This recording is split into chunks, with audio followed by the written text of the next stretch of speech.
അർദ്ധരാത്രിയിൽ കിടന്നുറങ്ങുന്ന അമാൻഡയ്ക്ക് ഒരു ഫോൺ കോൾ. ലൈറ്റനാണ് വിളിക്കുന്നത്. കേട്ടയുടൻ ചാടി എഴുന്നേറ്റ് ആദ്യം ചോദിക്കുന്ന ചോദ്യം ജെയ്സനെ കിട്ടിയോ എന്നാണ്. അമാൻഡയ്ക്ക് ജെയ്സന് മേലുള്ള സ്നേഹം കണ്ടാൽ ആർക്കാണ് അസൂയ തോന്നാത്തത്? ജെയ്സനെ കിട്ടിയ കാര്യം പറഞ്ഞു. പക്ഷേ അതിൽ ചെറിയൊരു പ്രശ്നമുണ്ട്. അത് കേട്ടുപാടെ ഫോൺ കട്ട് ചെയ്തിട്ട് വലിച്ചെറിയുകയാണ്. ആ പ്രശ്നം നമ്മൾ കണ്ടതല്ലേ. ലൈറ്റൻ്റെ ഗുണ്ട ഡോൺ ജെയ്സനെ പൊക്കിയത് ഡാനിയലെ കൊന്നിട്ടാണ്. നത്തിങ് ബട്ട് ഡോണിൻ്റെ കഴപ്പ്.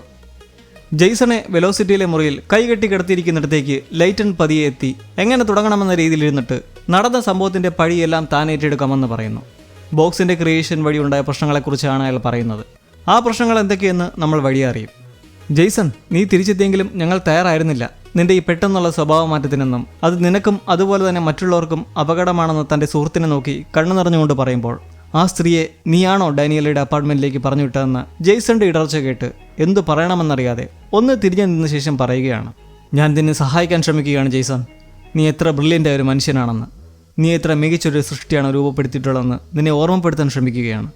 ഇത് കേട്ട് സങ്കടത്തോടെയും പുച്ഛഭാവത്തോടെയും ജെയ്സൺ നിസ്സഹായനായി ഡാനിയലെ ഓർത്ത് കിടക്കുമ്പോൾ ജയ് ആളൊരു ഡിന്നർ മൊമെൻറ്റിലാണ്. ക്യാമറയിൽ നിരന്തരം വീക്ഷിക്കുന്നുണ്ട് ആ ബോക്സിലോ അതിനടുത്തോ എന്തെങ്കിലും അസാധാരണമായി നടക്കുന്നുണ്ടോ എന്ന്. കാരണം അതിലൂടെ കയറ്റിവിട്ടിരിക്കുന്നത് ബോക്സ് സൃഷ്ടിച്ച ജയ് അല്ലെങ്കിൽ കൂടി അതേ തലച്ചോറ് തന്നെയുള്ള ജെയ്സണെയാണ്. അതുകൊണ്ട് ഏത് നിമിഷവും ജെയ്സന്റെ യഥാർത്ഥ സ്ഥലത്തേക്കുള്ള തിരിച്ചുവരവിൻ്റെ സാധ്യത തള്ളിക്കളയാനാകില്ല.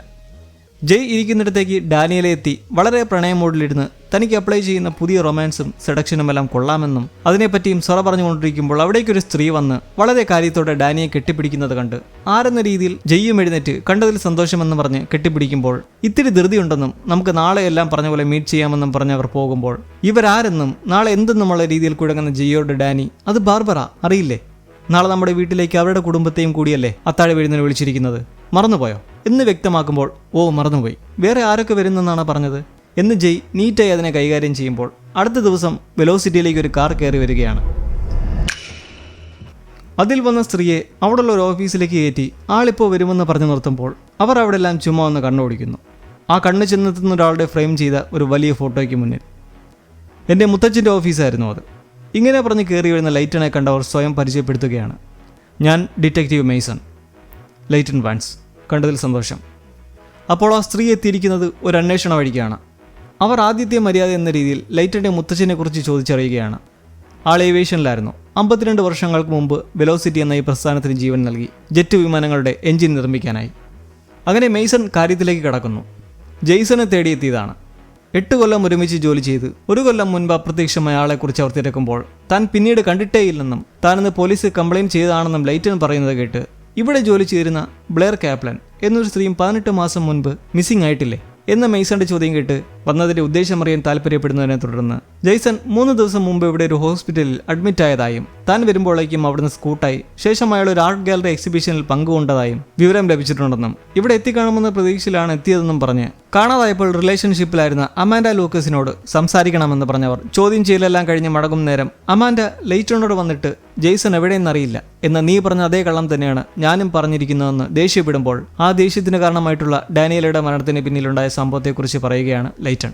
രണ്ടുപേരെയും ഒരുമിച്ച് ഇവിടെ എത്തിക്കാനായിരുന്നു ഡോണിനോട് പറഞ്ഞതെന്നും അവളങ്ങനെ ചെയ്യുമെന്ന് സ്വപ്നത്തിൽ പോലും കരുതിയില്ലെന്നും നിരാശയിൽ ശബ്ദിക്കുമ്പോൾ പോസ്റ്റ് ട്രോമാറ്റിക് സ്ട്രെസ് ഡിസോർഡറിന്റെ ട്രീറ്റ്മെന്റ് പോലും എടുക്കാതെ നടക്കുന്ന അൺസ്റ്റേബിൾ ആയ ഒരാളെ കൂലിക്കെടുക്കരുതെന്ന് താൻ മുന്നേ പറഞ്ഞതല്ലേ എന്ന് അമാൻഡ പറഞ്ഞുകൊണ്ടിരിക്കുമ്പോൾ ബ്ലെയറെ പറ്റി എന്തെങ്കിലും ഡിറ്റക്റ്റീവ് ചോദിച്ചോന്ന് തിരക്കി അറിഞ്ഞ് പോലീസ് ഈ കാണാതായവരുടെ തിരിച്ചിൽ ഗൗരവമായ എടുത്തൊടുവിൽ ഇവിടേക്ക് എത്തിയാൽ തങ്ങൾ ജയിലിൽ പോകുമെന്നും ബോക്സിനു വേണ്ടി 1.5 കൊല്ലം എടുത്ത് $1 ബില്യൺ മുടക്കിയതെന്നും പറയുന്ന ലൈറ്റനെ എതിർത്തുകൊണ്ട് തന്റെ നശിച്ച ബില്യനല്ല 4 പേരെയാണ് ബോക്സിലൂടെ പോയി കാണാതായത്, ഇപ്പോൾ ഡാനിയലുടെ അവസ്ഥയും എന്ന് അമാൻഡ പറയുമ്പോൾ പക്ഷേ ഇവൻ മാത്രം എങ്ങനെ തിരിച്ചെത്തിയെന്നും ഇവനെന്താണൊന്നും ഓർമ്മയില്ലാത്തതെന്നും തലചൂടാവുന്ന ലൈറ്റനോട് അത് ചിലപ്പോൾ തലച്ചോറിന് എന്തെങ്കിലും ഡാമേജ് സംഭവിച്ചതാകാമെന്നും ഇതൊക്കെ കണ്ടാണ് തനിക്ക് ഇനിയും ടെസ്റ്റിംഗ് വേണമെന്ന് പറഞ്ഞതെന്നും അമാൻഡ പറഞ്ഞ് മനസ്സിലാക്കുമ്പോൾ മയക്കമുണരുന്ന ജെയ്സൺ CCTV നോക്കി എന്നെ കാര്യങ്ങൾ ഓർത്തെടുക്കാൻ സഹായിക്കുമെന്ന് പറയുന്നത് കണ്ട് ഇരുവരും അവിടെ എത്തി ആദ്യം തന്നെ ഇവിടെ ഓടിയതെന്തിനെന്നും ഡാനിയലുടെ അടുത്തേക്ക് തന്നെ പോയതിനെക്കുറിച്ചും ചോദിക്കുകയാണ്. എന്താണ് നടക്കുന്നതെന്ന് മനസ്സിലാക്കാത്ത ഭയം മൂലമായിരുന്നെന്നും ആകെ അടുപ്പമുള്ളതായി തോന്നിയത് ഡാനിയലയുടെ ആയിരുന്നതുകൊണ്ടാണ് അവിടേക്ക് എത്തിപ്പെട്ടതെന്ന് പറയുമ്പോൾ ഇവിടുള്ള സംഭവത്തെപ്പറ്റി അവരോടെന്തെങ്കിലും സംസാരിച്ചോ എന്നടുത്ത ചോദ്യം. ഇവിടുള്ള എന്താണെന്നറിയില്ല, മാത്രമല്ല ഒരാളെ കൊല്ലേണ്ടി വരുന്നത്രയും പ്രധാനപ്പെട്ട എന്താണുള്ളതെന്നും നീ ഒരു നല്ല സുഹൃത്തെന്നല്ലേ പറഞ്ഞതെന്ന ജെയ്സന്റെ സംശയങ്ങൾ കേട്ട് ലൈറ്റൺ കയ്യിലെ കെട്ടഴിച്ച് നേരെ ബോക്സ് ഇരിപ്പുള്ള ചേമ്പറിലേക്ക് കൊണ്ടുപോകുന്നു. ഹൈ പ്രൊട്ടക്ഷൻ ചേംബറിൽ ലൈറ്റൺ പാസ്കോഡ് അടിക്കുന്നതെന്ന് എത്തി നോക്കി ശേഷം കവാടം തുറന്നതിലേക്ക് കയറിയ മഹാസംഭവം കാണുകയാണ്. The box. ഇത് കണ്ട് തിളങ്ങുന്ന കണ്ണുകളുമായി ജെയ്സൺ വർഷങ്ങൾക്ക് മുന്നേ താനും അതുപോലൊരു ക്യൂബ്, എന്നാൽ ചെറുത്, 1 ഇഞ്ച് വലുപ്പത്തിൽ നിർമ്മിക്കാൻ ശ്രമിച്ചതായിരുന്നുവെന്നും പക്ഷേ ചുറ്റുപാടുമുള്ള പരിസ്ഥിതിവായും മറ്റും അകത്തേക്ക് കടക്കാതിരിക്കാനുള്ള ശേഷി ആ ബോക്സിന് ഇല്ലാതിരുന്നതിനാൽ അതിന്റെ സൂപ്പർ പൊസിഷൻ സ്റ്റേറ്റിൽ എത്ര വലിയ ചൂടിലും ഉരുകാതിരിക്കാൻ ശേഷിയുള്ള അലൂമിനിയം നൈട്രൈഡ് ഡിസ്ക് വെച്ച് പരീക്ഷിച്ചപ്പോൾ പരാജയപ്പെടുകയാണെന്നും പറയുമ്പോൾ അപ്പോൾ പാവിയ പ്രൈസ് ലഭിക്കുന്നതിന് മുമ്പുള്ള കാര്യങ്ങളൊക്കെയും ഓർമ്മയുണ്ടെന്ന് ലൈറ്റൺ അനുമാനിക്കുന്നു. അമാൻഡ പറഞ്ഞ പോലെ സൂപ്പർ പൊസിഷനിൽ നിന്നപ്പോൾ തലച്ചോറിന് സംഭവിച്ച ഡാമേജ് ആണെന്നാണ് ലൈറ്റൺ കരുതിയിരിക്കുന്നത്. നിങ്ങൾ എങ്ങനെയാണ് ഈ ബോക്സ് പൂർണ്ണമായും പുറത്തു നിന്നുള്ള ഒരു കണികകളോ വായുവോ കടക്കാൻ കഴിയാത്ത രീതിയിൽ നിർമ്മിച്ചെടുത്തതെന്ന ജെയ്സന്റെ ചോദ്യത്തിന് താല്പര്യമില്ലാത്ത രീതിയിൽ നിനക്കതറിയാവുന്നതാണ്. ഇതിന്റെ പുറം ചട്ടയ്ക്കുള്ളിലായി ആക്റ്റീവായിട്ടുള്ള അഡാപ്റ്റീവ് ഷീൽഡിങ്ങിന്റെ ഒരു ലെയർ ആണെന്നും ഒരു തരത്തിലുള്ള റേഡിയേഷനും കടന്നു ചെല്ലാൻ പറ്റാത്ത രീതിയിലാണുള്ളതെന്നും ചുറ്റുമൊരു കാന്തിക വലയമുള്ളതായും ലൈറ്റൺ പറയുന്നത് കേട്ട് എനിക്കറിയായിരുന്നു അത് എന്ന രീതിയിൽ അത്ഭുതപ്പെട്ടുകൊണ്ട് അകത്തെങ്ങനെയാണുള്ളതെന്നറിയാൻ ജെയ്സൺ ത്വര കാണിക്കുന്നത് കണ്ട് തുറന്നു നോക്കാൻ പറഞ്ഞു നോക്കുമ്പോൾ അമാൻഡയും ലൈറ്റണും പറഞ്ഞു കൊടുക്കുകയാണ്, ഇതുവരെ പോയതിൽ തിരിച്ചെത്തിയിട്ടുള്ളത് നീ മാത്രമാണ്. 3 പേരാണ് ബോക്സിലൂടെ കടന്നു പോയിട്ടുള്ളത്. റെക്കോർഡിംഗ് ഡിവൈസുകൾ ഉള്ളിൽ വർക്കാകില്ല. അതുകൊണ്ട് തന്നെ ബാക്കിയുള്ളവർക്ക് എന്ത് പറ്റി എന്നൊന്നും അറിയില്ല. ആദ്യം പോയത് വെലോസിറ്റിയിലെ തന്നെ എംപ്ലോയിയായ ബ്ലെയർ എന്നൊരു സ്ത്രീയായിരുന്നു. അവർ തിരിച്ചെത്താതായപ്പോൾ അതിൻ്റെ കുറ്റം സ്വയം ഏറ്റെടുത്ത് ഇത് നിർമ്മിച്ച നീ തന്നെ അടുത്തതായി പോകാമെന്നായി തീരുമാനം. ബോക്സിൽ നിന്ന് അപ്രത്യക്ഷമായ ശേഷം എന്ത് സംഭവിച്ചെന്ന ജെയ്സന്റെ ചോദ്യം കേട്ട് ലൈറ്റണും അമാൻഡയും CCTV ഫുട്ടേജ് കാണിക്കുകയാണ്. ആ സ്ഥലത്തെ റിയൽ വേർഷനായ ജയ് വേണ്ട സാമഗ്രികൾ അടങ്ങിയ ബാഗുമായി ബോക്സിനുള്ളിലേക്ക് കയറി കടക്കുന്നതിന് പിറകെ അമാൻഡ ഓടിയെത്തുന്നതും ശേഷം ബോക്സ് തുറക്കപ്പെട്ടപ്പോൾ അതിലാരുമില്ലായിരുന്നു. 1 കൊല്ലം മുമ്പുള്ള ഈ സംഭവം കാണിച്ചിട്ട് 3 ദിവസം മുന്നേ ഉള്ള സംഭവം കൂടി കാട്ടുന്നു. ജെയ്സൺ അവശനായി ബോക്സിൽ നിന്നും ഇറങ്ങി വരുന്നത്. അത് വെയർഹൗസിലെ സംഭവങ്ങളുടെ തുടർച്ചയാണെന്നറിയാലോ ഇല്ലേ? ജയ് ചാർലിയെ ഷോപ്പിങ്ങിന് കൊണ്ടുവന്ന് അവിടെ ഇരുന്ന് സൂത്രത്തിൽ അടുത്ത ദിവസത്തെ വീട്ടിലെ ഡിന്നർ പാർട്ടിക്ക് വരുന്ന ആൾക്കാരെക്കുറിച്ചുള്ള സംശയങ്ങൾ ചോദിച്ചറിയുകയാണ്. ഡാനിയല മുമ്പ് ഡിന്നർ സമയം അവരെക്കുറിച്ചൊരു ധാരണ നൽകിയെങ്കിലും ഒന്ന് വ്യക്തത വരുത്താൻ ചാർലിയോടും കൂടെ പേര് വിവരങ്ങളെല്ലാം ചോദിച്ച് സോഷ്യൽ മീഡിയയിൽ സെർച്ച് ചെയ്യുമ്പോൾ ഒരാളെ കണ്ട് സർപ്രൈസ്ഡ് ആവുകയാണ്. ബ്ലെയർ കപ്ലാൻ. തൊട്ടു മുമ്പ് വെലോസിറ്റിയിൽ നിന്നും കാണാതായതെന്ന് പറഞ്ഞതും ബ്ലെയർ തന്നെയാണ്. ഈ ബ്ലെയറിനെയാണ് നമ്മൾ തുടക്കത്തിൽ ഡാനിയല തൻ്റെ ആർട്ട് ഗാലറി വെച്ചായി സംസാരിക്കുന്നത് കണ്ടത്. പക്ഷേങ്കിൽ ഇത് ജെയ്യുടെ ലോകത്തെ വെർഷനാണോ ജെയ്സന്റെ ലോകത്തിലെ തന്നെ നോർമൽ വെർഷനാണോ എന്നതിപ്പോൾ ഒരു സംശയമാണ്. ജെയ്സൺ വെലോസിറ്റിയിലിരുന്ന് തൻ്റെ സ്വന്തം ചരിത്രം നോക്കി അറിയുകയാണ്, സ്വന്തം ആത്മകഥ വായിക്കുന്നത് പോലെ. അവിടെ എത്തുന്ന അമാൻഡയോട് തൻ്റെ ഈ തോന്നൽ പറയുമ്പോൾ അമാൻഡയ്ക്ക് കുറച്ച് വിശ്വാസം വന്നു തുടങ്ങുന്നു. നിങ്ങളുടെ റോൾ എന്താണ് ഇവിടെ? Amanda Lucas, psychiatrist. ബോക്സിലേക്ക് കടക്കുന്നവരെ, അതായത് ബോക്സ് പൈലറ്റ്സിനെ ട്രെയിൻ ചെയ്യിക്കുന്നു. പരുഷമായ സാഹചര്യത്തിൽ എത്തപ്പെട്ടാലും മനസ്സിനെ വെപ്രാളപ്പെടുന്നതിലും വ്യാകുലപ്പെടുന്നതിൽ നിന്നും നിയന്ത്രിക്കാനും മികവാർന്ന ഏകാഗ്രതയ്ക്കും വേണ്ടിയുള്ള ട്രെയിനിങ്. മാത്രമല്ല റയാൻ്റെ സൈക്കോട്രോപിക് ഡ്രഗായ ലാവൻഡർ ഫെയറിയുടെ ടെസ്റ്റിങ്ങും നടത്തി. അപ്പോൾ അതാണ് മുൻപ് ആർട്ട് ഗാലറി വെച്ച് റയാൻ ജെയ്സണോട് എങ്ങനെയുണ്ടെന്ന് തിരക്കിയ ആ ഡ്രഗ്. തുടക്കത്തിൽ ജെയ്സണിൽ കുത്തിവെച്ച അതേ ഡ്രഗ്. 1 കൊല്ലമായി ഒരുമിച്ചായിരുന്നെന്ന് പറയുന്ന ജെയ് കാണാതാവുന്ന അന്ന് എങ്ങനെയായിരുന്നു അവൻ്റെ പ്രകൃതമെന്ന് തിരക്കുമ്പോൾ അന്ന് രാവിലെ എഴുന്നേറ്റ് കഴിഞ്ഞപ്പോൾ എന്തോ ഒരു വല്ലായ്മ ജെയുടെ മുഖത്ത് തോന്നി. കഴിഞ്ഞ ദിവസം എക്സായ ഡാനിയലെ കണ്ടെന്നും എന്നാൽ താൻ ഓക്കെയാണെന്ന് പറഞ്ഞെങ്കിലും അത് വിശ്വസിച്ചില്ല. എന്തോ ചെയ്യാൻ ഒരുങ്ങിയിരിക്കുകയാണെന്ന് അറിയായിരുന്നു. ഒന്ന് കുളിക്കാൻ കയറിയപ്പോഴേ ആളിറങ്ങിപ്പോയി. ഒടുവിലായി നടന്ന ആ CCTVയിൽ കണ്ടതും. ജെയ്സണിലിപ്പോൾ സ്വയം സംശയം തോന്നി തുടങ്ങുകയാണ്. ഇനി താനാണോ യഥാർത്ഥ ജെയ് എന്നും മുൻപ് പറഞ്ഞ പോലെ ബോക്സിൽ വെച്ചുണ്ടായ എഫക്റ്റിൽ ബ്രെയിൻ ഡാമേജ് സംഭവിച്ചതാണോ എന്ന് വേവലാതിപ്പെടുന്നത് കണ്ട് അമാൻഡ പുറത്തേക്കിറങ്ങി ടെൻഷനിൽ നടക്കുമ്പോൾ ഡോൺ അവിടേക്ക് നടന്നു ചെല്ലുന്നു. ഡിന്നർ പാർട്ടി ആരംഭിച്ചിരിക്കുന്നു. ജയ് അതിഥികളെക്കുറിച്ച് അറിയുന്ന കാര്യങ്ങൾ ഫോണിൽ നോട്ട്സായി എഴുതി അവരുമായി ഇടപഴകുന്നു. ബ്ലെയറുമായി സംസാരിക്കുന്നു. വലിയ നിഗൂഢതയൊന്നും കാണുന്നില്ല. മറ്റു ചില അതിഥികൾ അതാ റയാനും എത്തുന്നു, ഒരു സ്നേഹാലിംഗനത്തോടെ. ഒറ്റയ്ക്ക് കിട്ടുന്ന ഒരു തക്കത്തിൽ റയാൻ ജെയോട് ക്ഷമ ചോദിക്കുന്നു. മുമ്പ് എടുത്തു ചാടി ഒരു ജോലി വാഗ്ദാനം ചെയ്തതിൽ. നല്ല മാറ്റമുണ്ട്, യു ലുക്ക് ഗുഡ്. വെലോസിറ്റിയിൽ നേരം ജെയ്സനെ ഇരുത്തി ചോദ്യം ചെയ്യുകയാണ് ലൈറ്റൺ. കണ്ണാടിയിലൂടെ പുറത്തുനിന്ന് അമാൻഡയും സംഘവും നോക്കിക്കാണുമ്പോൾ അവിടേക്ക് ആ ലോകത്തെ റയാനെ ബലാത്കാരമായി പിടിച്ചുകൊണ്ടെത്തിക്കുമ്പോൾ ഉള്ളിൽ റയാനോടും ഡാനിയല വർഗോസിനോടും എന്താണ് പറഞ്ഞതെന്നും നിങ്ങൾ ഞങ്ങളുടെ ജെയ്സൺ അല്ല, ഒരു അപരനാണ്, ഞങ്ങളുടെ ജെയ്സനെ നിങ്ങൾ എന്ത് ചെയ്തു എന്നെല്ലാമുള്ള ലൈറ്റണിന്റെ ചോദ്യത്തിൽ ചോര തിളച്ച് കയറി പിടിച്ചിട്ട് ചാമ്പുമ്പോൾ പിടിച്ചു വലിച്ച് അവിടെ നിന്നും കൊണ്ടുപോകുന്ന നേരം ഡിന്നർ പാർട്ടി. അത് തകൃതിയായി തന്നെ നടക്കുകയാണ്. പക്ഷെ ഒറ്റപ്പെട്ട മൈൻഡിൽ ജെയ്യും. കാരണം അവർ ജീവിതാനുഭവങ്ങൾ പരസ്പരം പങ്കുവയ്ക്കുമ്പോൾ ജയ്ക്ക് തൻ്റെ ജീവിതാനുഭവം പങ്കുവയ്ക്കാൻ സാധിക്കില്ല. ഞാനൊരു ബോക്സ് ഉണ്ടാക്കി, എനിക്ക് വേറെ റിലേഷൻഷിപ്പ് ഉണ്ട്, ഞാൻ എന്നെ തന്നെ ഇടിച്ചു കയറ്റി മറ്റൊരിടത്തേക്ക് വിട്ടു എന്നൊക്കെ പറഞ്ഞാൽ പിന്നെ എന്ത് നടക്കുമെന്ന് പറയാൻ പറ്റില്ല. മാത്രമല്ല യഥാർത്ഥ ഇമ്പോസ്റ്റർ ആയിരിക്കുന്ന ജയ്ക്ക് ജെയ്സണായി പെരുമാറണമെങ്കിൽ ആ അനുഭവങ്ങൾ എന്തൊക്കെയാണെന്ന് ഒന്നും തന്നെ പിടിയില്ല. അങ്ങനെ ഇരിക്കുമ്പോൾ ഡാനിയലയുടെ വക പെട്ടെന്നൊരു ചോദ്യം. ഹണി, നമ്മൾ കഴിഞ്ഞ താങ്ക്സ് ഗിവിങ്ങിന് തങ്ങിയ ആ ഹോട്ടലിൻ്റെ പേരെന്താ? പെട്ടെന്ന് മയക്കം വിടുന്ന ജയ് സ്റ്റക്കായി അങ്ങനെ ഇരിക്കുകയാണ്. എല്ലാവരുടെയും കണ്ണങ്ങോട്ടേക്ക്. പെട്ടെന്ന് ഫോണിൽ കണ്ട ഓർമ്മ വരുന്നു. മഹാക്കൽ എന്നാൽ മാജിക്കൽ എന്നതിൻ്റെ മായൻ വാക്ക്. ഡോൺ ഈ സമയം കിട്ടിയ തക്കം നോക്കി പൊരിഞ്ഞിടി കൊടുക്കുകയാണ് ജെയ്സന്. ഇവിടുത്തെ യഥാർത്ഥ ജെയ്സൺ അവിടെ നിന്ന് ചോദിച്ച്. റോമൻസിലെ കുഞ്ചാക്കോ ബോവനെ പോലെ എല്ലാവർക്കും ഒരു ചെറിയ വല്ലായ്മ തോന്നുമ്പോൾ ജയ് എഴുന്നേറ്റ് നിന്നൊരു കാച്ചു കാച്ചുകയാണ്. മഹാക്കലായിട്ടല്ല, വാക്കുകളായിട്ട്. ഇത്ര നല്ല സ്വാദിഷ്ടമായ ഭക്ഷണം ഒരുക്കിയ എൻ്റെ ഏറ്റവും പ്രിയപ്പെട്ട ഡാനിയലയോട് ഞാൻ തന്നെ അർഹിക്കുന്നില്ല. അത് ശരിയാണ്, ഇടയിലൂടെ ബ്ലെയർ. അർഹിക്കുന്നില്ല, കാരണം അത്രയും പ്രിയങ്കരിയാണ് നീ ഡാനിയല. അതുപോലെ തന്നെ ഈ ലോകത്തെ മികവാർന്ന ആളുകളെക്കാളും നിങ്ങളുമായി സമയം ചിലവഴിക്കുന്നതിൽ വളരെ സന്തോഷമുണ്ടെന്ന് അവിടെ ഇരിക്കുന്നവർക്കിട്ടൊരു കൊട്ടു കൊടുക്കുമ്പോൾ മറ്റൊരിടത്ത് ജെയ്സൺ കൊട്ടുകിട്ടി അവശനായി വീണിരിക്കുകയാണ്. അപ്പുകുട്ടനെ പോലെ പേടിക്കാനുള്ള ബുദ്ധി പോലും ഇല്ലാത്ത ഡോൺ നേരെ കത്തിയെടുത്ത് ജെയ്സന്റെ കഴുത്തിലേക്ക് വെക്കുമ്പോഴേക്കും ലെയ്റ്റൺ അവിടെ എത്തി പറഞ്ഞു വിട്ട് ഇരുവരും സംസാരിക്കുകയാണ്.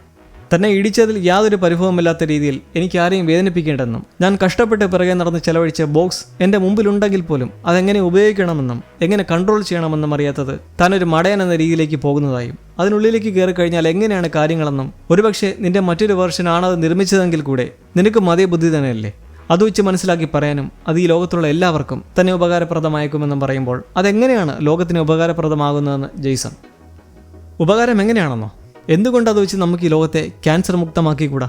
കാലാവസ്ഥാ വ്യതിയാനം, പട്ടിണി, ഇതിനെല്ലാം ഒരു പ്രതിവിധി കണ്ടെത്തുമ്പോൾ നമുക്ക് ഈ ബോക്സ് വഴി ഇതെല്ലാം മൂലം നരയിക്കുന്ന ആ ലോകത്തേക്ക് എത്തി അതിനെ രക്ഷിക്കാൻ കഴിയില്ലേ? ഒരു വട്ടം കൂടി ചോദിക്കുകയാണ്, എങ്ങനെയാണ് ബോക്സ് പ്രവർത്തിക്കുന്നത്?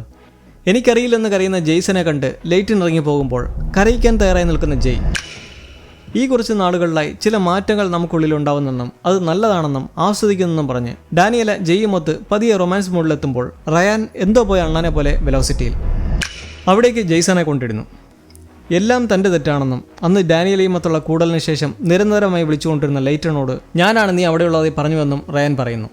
അതായിരുന്നു മുമ്പ്. ആ സമയം ഒരു ഫോൺ കോൾ വന്ന ഉടനെ പാർട്ടി വിട്ട് റയാൻ നീങ്ങുന്നത് നമ്മൾ കണ്ടത്. തന്നെ കണ്ടെത്തിയ വഴി മനസ്സിലാക്കിയ ജെയ്സൺ ഡാനിയലെ അവർ കൊന്ന കാര്യം പറഞ്ഞ് എല്ലാം എൻ്റെ തെറ്റെന്ന രീതിയിൽ ജെയ്സൺ റയാനെ കെട്ടിപ്പിടിച്ച് ആശ്വസിപ്പിച്ച ശേഷം വെലോസിറ്റിയിൽ നീ ചെയ്ത വർക്ക് എന്താണെന്ന് അത്യാവശ്യമായി പറഞ്ഞേ പറ്റുമെന്ന് വാശി പിടിക്കുമ്പോൾ റയാൻ നീയാണ് എന്നോട് ആ ഡ്രഗ് നിർമ്മിക്കാൻ ആവശ്യപ്പെട്ടത്, തലച്ചോറിൻ്റെ ആവരണത്തെ ആൾട്ടർ ചെയ്യിക്കാനുള്ള ആ ഡ്രഗ്. റയാനോട് ഇവിടെ നടക്കുന്നത് ഒരു മനുഷ്യനെ സൂപ്പർ പൊസിഷനിൽ നിർത്തുന്ന പരിപാടിയാണെന്നും അതിൽ കയറുന്നത് മൂലം തലച്ചോറിന്റെ പ്രവർത്തനത്തെയും പൊരുത്തപ്പെടലിനെയും വരെ ബാധിക്കുമെന്നും അതിനൊരു മെക്കാനിസം ആവശ്യമാണെന്നും ജെയ്സൺ വെളിപ്പെടുത്തുമ്പോൾ താൻ നിർമ്മിച്ച ആ ഡ്രഗ് ആ മെക്കാനിസം ആണെന്ന് പറയുന്നു. ആ ഡ്രഗ് തലച്ചോറിലുണ്ടാകുന്ന പൊരുത്തമില്ലായ്മയെ തടുക്കാനുള്ളതാണെന്നും എന്നാൽ ആരെങ്കിലും നിരീക്ഷിക്കുന്ന സമയത്താണ് ആ ഡ്രഗ് ഉപയോഗിക്കുന്നതെങ്കിൽ തലച്ചോറിനും കോൺഷ്യസ്നെസ്സിനും പ്രശ്നമാണെന്നും പറയുന്നത് കേട്ട് അപ്പോൾ അതിനാണ് ബോക്സ് ഇങ്ങനെ ഉണ്ടാക്കിയിട്ടുള്ളതെന്നും ജെയ്സൺ മനസ്സിലാക്കി റയാനോട് പറഞ്ഞുകൊണ്ടിരിക്കുമ്പോൾ ലെയ്റ്റൺ വന്ന് റയാനെ കൂട്ടിക്കൊണ്ടുപോകുന്നു. അന്ന് നീ ആ പാർട്ടിയിലേക്ക് തള്ളിവിട്ട് തിരിച്ച് റയാൻ്റെ ജോബ് ഓഫറും ആലോചിച്ച് ദൂരെ നിങ്ങളെല്ലാം വിട്ടു പോകണോ വേണ്ടയോ എന്ന പ്രശ്നത്തിൽ ശ്രദ്ധയില്ലാതെ വരുമ്പോൾ പെട്ടെന്നൊരു വണ്ടി ഇടിക്കാനായി വന്നു. അപ്പോൾ എനിക്കെൻ്റെ ഈ ജീവിതം മൊത്തം ഒന്ന് ഫ്ലാഷായി. എന്താണ് ഇനി എൻ്റെ ജീവിതം എന്ന തീരുമാനവും ആത്മവിശ്വാസവും വ്യക്തതയും വന്നു. നിങ്ങളോടൊപ്പമാണ് എൻ്റെ ജീവിതം, മറ്റൊന്നുമല്ല.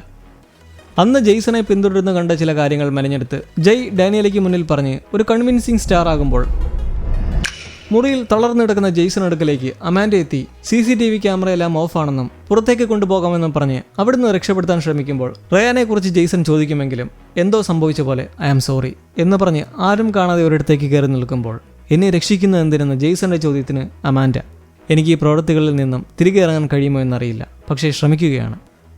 അമാൻഡയ്ക്കും ലെയ്റ്റന്റെ പ്രവൃത്തികളിൽ വിയോജിപ്പ് വന്നിരിക്കുന്നു.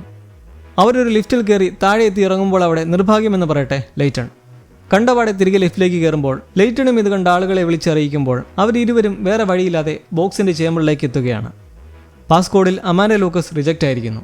അവർ സെക്യൂരിറ്റി സിസ്റ്റത്തിൽ നിന്ന് അതിനുള്ളിൽ തന്നെ അമാൻഡയെ ഡീആക്ടിവേറ്റ് ചെയ്തതായി മനസ്സിലാക്കി തിരികെ നടക്കുമ്പോൾ വെപ്രാളത്തിൽ താനെന്ന് നോക്കട്ടെ എന്ന് ജെയ്സൺ ട്രൈ ചെയ്യുന്നു. പേരാക്റ്റീവാണ്. പാസ്കോഡ് മുമ്പ് ലെയ്റ്റൺ അടിക്കുന്നത് എത്തി നോക്കിയത് വെച്ച് അടിച്ചു നോക്കുന്നു. ചേംബർ തുറക്കുന്നു. ജെയ്സണോട് ബോക്സിലേക്ക് കയറാൻ പറഞ്ഞ് അവശ്യ സാമഗ്രികൾ അടങ്ങിയ 2 ബാഗുകളും എടുത്ത് അമാൻഡയും ബോക്സിലേക്ക് ഓടാൻ നേരം ഇന്നേരം ലൈറ്റണൊപ്പം അവിടേക്ക് എത്തുന്ന ഡോൺ ചറപറ വീഡിയോ തുറക്കുമ്പോൾ ഒരു ബാഗ് കയ്യിൽ നിന്നും പോയി ഓടി ബോക്സിലേക്ക് കയറി കഥടയ്ക്കുന്ന നേരം പിറകെ എത്തി ഡോൺ ബലമായി തടുക്കുന്നെങ്കിലും വിരലുകളറ്റ ശ്രമം വിഫലമാകുന്നു. ആരെങ്കിലും ഉള്ളിലേക്ക് കിടക്കുമോ? ഇല്ല. 3 മിനിറ്റത്തേക്ക് ഡോർ ലോക്ക്ഡ് ആയിരിക്കും. ഒരു ടൈമർ സെറ്റ് ചെയ്തു. ഇനിയെന്താ? നമ്മൾ ഈ സ്ഥലത്തിന് ഇരിക്കാതിരിക്കുന്നതാണ് നല്ലത്. ബോക്സിലൂടെ മറ്റൊരു ആൾട്ടർനേറ്റ് സ്പേസിലേക്ക് പോകാനുള്ള അമാൻഡയുടെ തീരുമാനം കേൾക്കുമ്പോൾ താൻ മാത്രം പോയാൽ പോരെ, ഞാൻ നിന്നെ കൊണ്ട് ബലമായി ചെയ്യിച്ചതാണെന്ന് പറഞ്ഞാൽ പോരെ അവരോട് എന്ന ജെയ്സന്റെ ചോദ്യം കേട്ട് അതിലൊരു മാറ്റവും ഇനി വരത്തില്ല. അവർ നമ്മൾ 2 പേർക്കും നേരെയാണ് വെടിയുതിർത്തത്.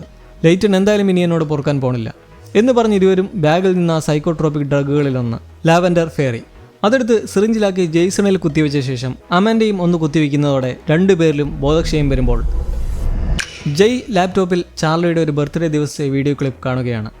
ചാർലിയുടെ ബർത്ത്ഡേ അടുത്ത ദിവസം വരികയാണ്. ശേഷം ചില ഫയലുകളും സർട്ടിഫിക്കറ്റുകളും തപ്പി വായിക്കുന്നത് വഴി ആ കുടുംബത്തിൽ ചാർലി അല്ലാതെ മറ്റൊരു മകനും ഉണ്ടായിരുന്നതായി ജയ് മനസ്സിലാക്കുന്നു. ഇരട്ടക്കുട്ടികളായി ജനിച്ച് പിന്നെ എപ്പോഴോ മരണപ്പെട്ട അതിലൊന്നായ മാക്സ് മെല്ലൻ ഡസൻ.